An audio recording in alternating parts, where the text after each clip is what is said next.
Welcome back to Briggs on Books, our international talk show where we talk to authors all over the world. And what a day we've had. We started talking with an author in Israel, and then in Scotland, and then in France, and in Canada, and actually had a couple from the United States of America today. By the way, it's that time of year, holiday season, where you're going to be giving away gifts. And I've got some ideas for gifts that you could give away, starting with this book here, Cruel Lessons. Very interesting book, and maybe we can all learn something from it and hopefully be entertained by it. By the way, it's by Dr. Randy Overbeck.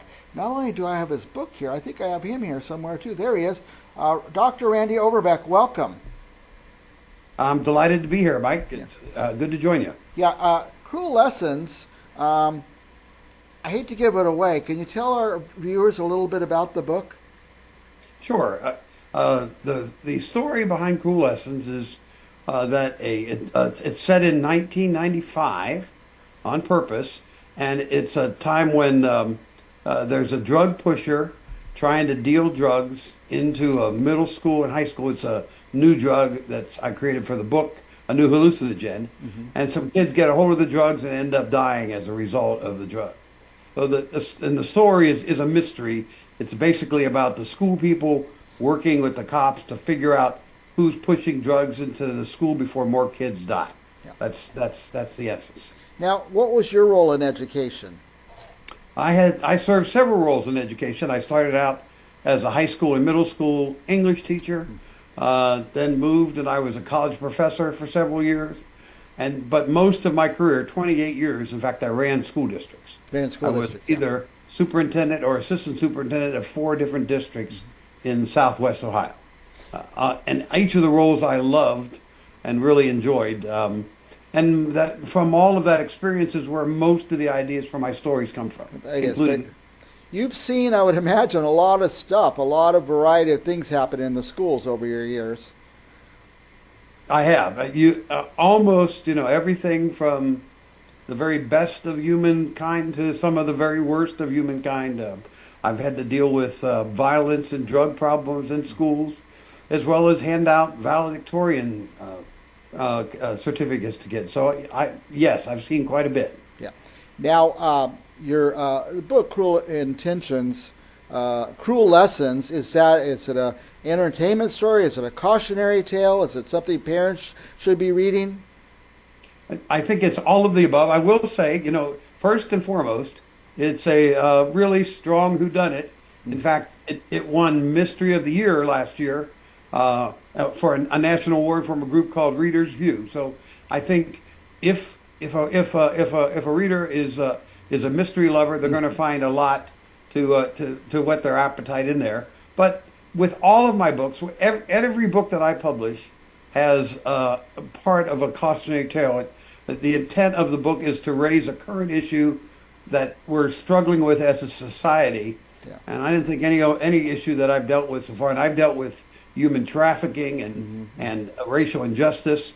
I don't know that any of them are more important than this particular one about student abuse and overdose of drugs. Yeah.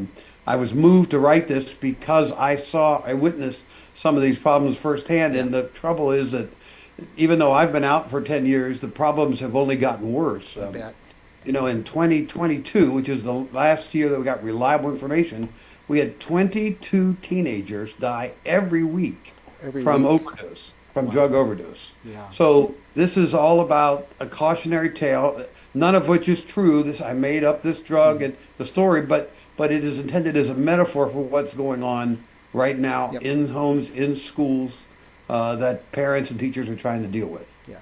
And does it kind of go into parents are knowledgeable or parents are clueless? Will this wake up some parents? Several of the parents have roles in this story, although the story largely revolves around the school people working to fight this and the police work. But several of the parents have roles. Some of those roles, and this is true for school people, they range from very committed, very concerned to not very ignorant, not very, very much in denial. Yeah. And like what's in this story, what happens happens a lot, and that is some kids that end up on the wrong side end up dying Yeah. were ones that were really on that path to do that. There were other kids just sucked in because they happened to be in the orbit of these other kids. Yeah. And that's the same thing that's occurring in schools and in families all across America. Yeah. Let's see. So, what year did you start in the schools? I don't want to age you or give anything away. Oh, that's okay. I started in 1972, and I finished in 2011. So I did just about 40 years in the schools. Were the problems from the beginning to the end totally different? The drugs from the beginning to the end totally different? But throughout my career, there were always drug problems, although the drug problems are different. Here's the weird part. So I don't know if you know this or not, but there's been a lot of work to try to educate kids about drugs, and the percentage of students reporting that they're using drugs has actually gone down in the last 10 years. Yeah. But the deaths from kids who do use drugs have gone up during the same time, partly because the drugs are so much more dangerous now than they were. And that, I think, is the biggest difference. I mean, yes, I had kids that were strung out.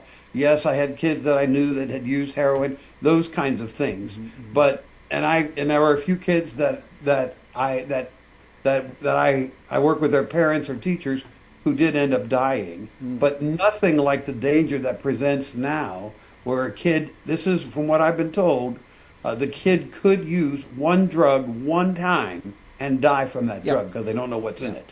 Yeah, and That really didn't exist 30 years ago. Yeah. You had to get hooked and go down that path. Yeah. Now that's not even necessary. You go to a party, somebody gives you a drug, you can take the drug, you don't know what's in it, and you can die from it. That's a real problem now that didn't exist before. Didn't exist before. Yeah, I guess fentanyl is a big thing that they put in different drugs to enhance them or make them seem better or more powerful. And there's not chemists doing this, I don't think. They're, street drug dealers that are mixing up these drugs and handing them out or selling them or whatever. And I see, I've been through school and we all have, and you could see the peer pressure. Come on, we're at a party, everybody's popping this pill, and why not? Everybody else is doing it, and next thing you know, people are dying.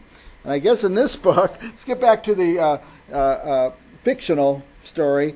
A bunch of kids took a drug and died. Yeah. So what happens is, this is I purposely chose preschool or preteen kids. So these kids are in middle school. They're in fifth grade. Yeah. They're in the 13, 14-year range. And what happens is they get a hold of this hallucinogen, and a kid steals a car. And because they're all high on this hallucinogen, they end up in a fatal automobile crash, which then costs their life. So the drug isn't directly responsible. It's not the kids died because they took the drug, but it's all part of the process that sends them down there. Oh. And I wanted to try to, I purposely didn't want to do fentanyl. I was looking to do something that was more of a metaphor for what they could do. Yeah. And really, I'm trying to turn this into a big cautionary tale, but it's really just a mystery book. It's a great mystery book that I think a lot of people could relate to, and a lot of people would enjoy reading. I think mystery fans, we have feature a lot of authors, and the mystery fans are really loyal and dedicated to that genre.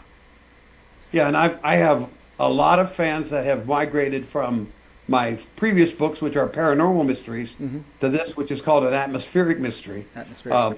And the response on the reviews is this is a very good whodunit. They will say repeatedly that I didn't know who it was. I thought it was this guy. Then it turned out to be this guy, which is what mystery lovers like. That's the best mysteries, aren't they? So who could read this book? Any age? It's certainly there's nothing inappropriate for any grade or any age. High schoolers would probably be able to enjoy it, but certainly adults, and by all means, parents will read this book and they'll see teachers that they recognize, kids they recognize, probably experiences similar to what they had when they were in school. Yep, they'd probably see recognize some of the activities, actions, and I'm going to put the cover up here again because I want to burn this image into the minds of the viewers. Cruel Lessons. I keep saying the wrong name. Cruel Lessons by Randy Overbeck. Why am I making that hard? Randy Overbeck. I went to Amazon right before we came on the air, and I typed Randy Overbeck, and boom, all these books popped up. So they're all out there. So this is a season when we're giving out gifts for sometimes for no reason because we have to give gifts, some obligation. So why not pick a book? Go to Amazon. Don't click once and order one copy. There's order 5 copies. 10 copies. I like to have everybody around me reading the same book, and I always have somebody show up at my house on the holidays, and I feel like I didn't get them a gift, and so I have this stack of books in the cupboard, and I get them out and have them out. And I think this would be a good one. I think that's a great idea. I want to give your viewers one more reason to read this book. I feel so strongly about this that a portion of the sale of every book goes to this organization called Natural High, and it's an organization out of California, although they serve parents and teachers nationally, and they provide resources free of charge to teachers and parents about how to deal with and how to talk to kids about drugs. That is great. That's how strongly I feel about this. And a portion of the proceeds can go toward that. That's great. We have your web address on the screen. Can people find out more about that organization and you on your web address? Yes, they can. Yeah. www.author Randy Overbeck is all they need. There you go. They'll take it there. It'll also, I've got a podcast that I share on there as well as my blog. Nice. I would be delighted. I'm always interested in interacting with readers. I'd love to hear from them. That's great. We talked before we came on the air, but what's next for you, Dr. Overbeck? Well, there are 5 novels that have been published by small presses so far. I have a 6th novel that's very different. It's a historical suspense that takes place during the Revolutionary War. That's actually been picked up by a literary agency out in California called Wordwise Media, and they're now shopping it to the big boys. And then I have a 4th installment in the Haunted Shore mystery series. There are 3 currently. This will be the 4th one that I am finishing, and that will be out in 2025. Wow. And you're still writing and writing and writing? Pretty much every day there's a new project on the table. Yeah. If it's not a new book, it's for the next podcast episode, but there's always more writing going on. Okay. You sound very busy. I am very busy. In fact, in addition to everything else I've told you, I did 33 book talks and author events last year. Oh, my goodness. So yeah. I do stay fairly busy. You keep pretty busy. Here's the book, Cruel Lessons. Find it on Amazon. Find it anywhere. Go to Dr. Overbeck's website, authorrandyoverbeck.com. It's right there on the screen. We have his Instagram there. And any last thoughts? I know we've gone over time, Dr. Overbeck, but I'd like to give you the last word. Hey, listen, thank you so much for having me on. I hope a few readers find this something that few mystery lovers might find it something they'd really like to read. Very good. And for our viewers, stick around. We're going to have another author, an international author, right after this.